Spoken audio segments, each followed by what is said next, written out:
வணக்கம். இன்றைக்கி ஜானோஸ் கிச்சனில் ஒரு சிம்பிளான பரங்கிக்காய் சாம்பார் செய்யலாம். நான் ஒரு பாத்திரத்தில் 1 டேபிள் ஸ்பூன் எண்ணெய் ஊற்றிருக்கேன். எண்ணெய் காஞ்சதும் வெறும் வடகம் மட்டும் 1/4 டேபிள் ஸ்பூன் அளவு போட்டு தாளிச்சிக்கிறேன். அது கூட மீடியம் சைஸ் வெங்காயத்தை நீல வாக்கில் கட் பண்ணி போட்டுக்கிறேன். ஒரு பச்சை மிளகாய் கீரி போட்டிருக்கேன். மீடியம் சைஸ் தக்காளி கட் பண்ணி போட்டிருக்கேன். கொஞ்சமாக கருவேப்பிலையும் சேர்த்துட்டு ஒரு 2 நிமிஷத்துக்கு இதை வதக்கி விட்டுக்கிறேன். இப்போ இது கூட கட் பண்ணி வச்சுருக்க பரங்கிக்காயை சேர்த்துக்கிறேன். கொஞ்சம் பெரிய பீஸாகவே கட் பண்ணிக்கலாம், பரங்கிக்காய் சீக்கிரமாக வெந்துடும். அதையும் சேர்த்து நல்லா கலந்து விட்டுட்டு இப்போது இது கூட 2 சிட்டிக்காய் அளவுக்கு மஞ்சள் தூளும் டேஸ்ட்டுக்கு தகுந்த மாதிரி உப்பு சேர்த்துக்கிறேன். சாம்பார் பொடி ஒரே 1 டேபிள் ஸ்பூன் நிறைய சேர்த்துருக்கேன். இதெல்லாம் சேர்த்து நல்லா வதக்கி விட்டுக்கலாம். இப்போ இதில் தண்ணி சேர்த்துக்கலாம். இந்த காயெல்லாம் முழுகிற அளவுக்கு தண்ணி சேர்த்தா போதும். தண்ணி சேர்த்து நல்லா கலந்து விட்டுட்டு இதை மூடி போட்டு மீடியம் ஃப்ளேம்லேயே வச்சு வேக வச்சுக்கலாம். ஒரு 4லேருந்து 5 நிமிஷம் வேகட்டும். இப்போ பரங்கிக்காய் நல்லா வெந்துருச்சு. இந்த மாதிரி நல்லா வெந்துருச்சு. இப்போ இது கூட நான் ஒரு 100 கிராம் அளவுக்கு துவரம்பருப்பை வேக வச்சு மசிச்சு வச்சுருந்தேன், அதை சேர்த்துக்கிறேன். ஒரு சின்ன நெல்லிக்காய் சைஸ் புளி கரைச்சி வச்சுருந்தேன், அதையும் சேர்த்துக்கிறேன். சேர்த்து நல்லா கலந்து விட்டுடலாம். இப்போ இதெல்லாம் ஒரு 2-3 நிமிஷத்துக்கு மீடியம் ஃப்ளேம்லேயே வச்சு இந்த மாதிரி கொதிக்க வச்சிடலாம். புளியோட பச்சை வாசனைலாம் போயிடும். கடைசியாக இதில் கொஞ்சம் பெருங்காயம் சேர்த்துக்கிறேன். பெருங்காயம் சேர்த்துட்டு ஸ்டவ் ஆஃப் பண்ணிவிட்டு கொஞ்சமாக கொத்தமல்லி தழையும் சேர்த்துக்கிறேன். சேர்த்து கலந்து விட்டுடலாம். ஒரு அருமையான டேஸ்ட்டில் பரங்கிக்காய் சாம்பார் ரொம்ப ஈஸியாக செஞ்சு முடிச்சிடலாம்.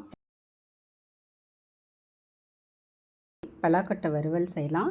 நான் கடாயில் 1 டேபிள் ஸ்பூன் எண்ணெய் ஊற்றிருக்கேன். எண்ணெய் காஞ்சதும் அதில் கொஞ்சமாக கடுகு, கொஞ்சமாக கருப்பு உளுந்து சேர்த்துருக்கேன். நல்லா நுணுக்கின பெருஞ்சீரகம் கொஞ்சம் சேர்த்துருக்கேன். இதெல்லாம் பொரியட்டும்.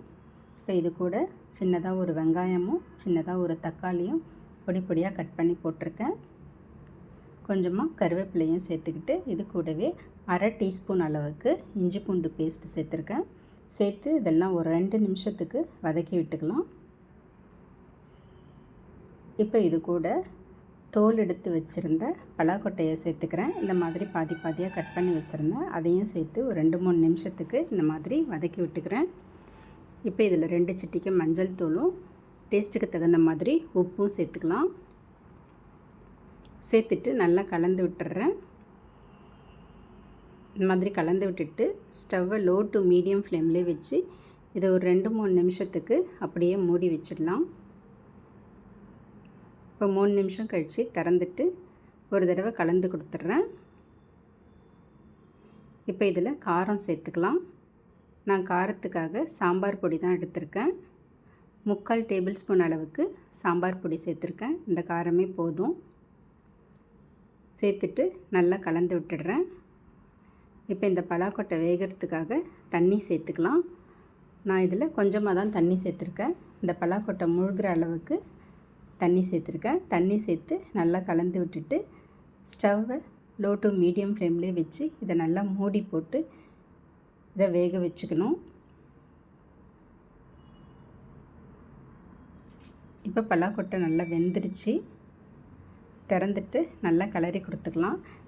இந்த இரும்பு கடாயில் இந்த மாதிரி கொஞ்சமாக அடி பிடிக்கிற மாதிரி செஞ்சால் ரொம்ப டேஸ்ட்டாக இருக்கும். அதெல்லாம் நல்லா சுரண்டி விட்டு இந்த பலாக்கொட்டையை நல்லா கலந்து விட்டுடலாம்.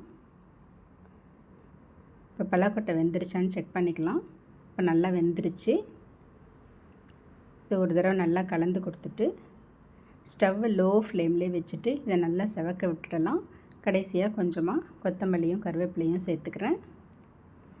சேர்த்துட்டு லோ ஃப்ளேம்லேயே ஒரு 2 நிமிஷத்துக்கு இந்த மாதிரி கிளறி கொடுத்துக்கிட்டே இருந்தால் நல்லா செவந்து வந்துடும். அவ்வளோதாங்க, ஒரு டேஸ்ட்டான பலாக்கொட்டை வறுவல் ரெடி ஆகிடுச்சு. இது எல்லா சாதத்துக்கும் ரொம்ப மேட்சிங்காக இருக்கும். தேங்க்ஸ் ஃபார் வாட்சிங்.